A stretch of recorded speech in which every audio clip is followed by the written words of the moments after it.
बॉलिवूडमध्ये पाय रोवणं कठीण आहे, पण त्या पायावर टिकून राहणं, सतत काम मिळवत राहणं हे खूपच कठीण आहे.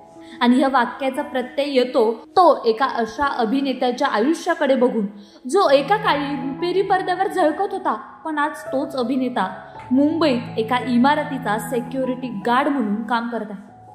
होय, आम्ही बोलतोय सावी सिंधू यांच्याविषयी. लखनौच्या ह्या तरुणाने वकिलीचा अभ्यास करून रंगभूमीवर पाऊल ठेवलं, मॉडेलिंगच्या दुनियेत स्वतःचं वेगळं स्थान निर्माण केलं आणि त्यानंतर आला स्वप्ननगरी मुंबई.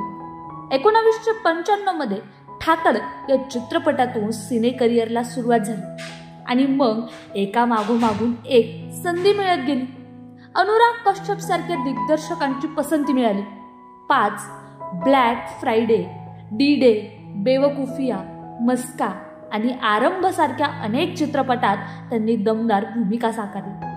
आरंभमध्ये तर अक्षय कुमार सोबत खलनायकाची व्यक्तिरेखा गाजवली. पण जसे जसे दिवस गेले तशी तशी सावी सिंधू यांची कारकीर्द मंदावली. शेवटचा मोठा प्रोजेक्ट बेवकुफिया नंतर ते पडद्यावरून गायब झाले आणि मग आली आर्थिक अडचणांचं वादळ.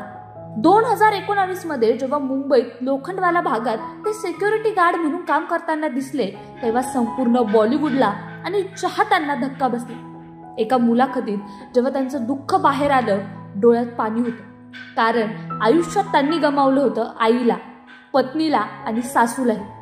पूर्णपणे एकटे पडले होते, पण तरीही आत्मसन्मान सोडला नाही. काम केलं, 12 तासाची ड्युटी करत स्वतःच्या गरजा भागवल्या. सावी सिंधूंची ही कहाणी आपल्याला एक मोठा धडा देते की यश आणि प्रसिद्धी क्षणभंगुर असते,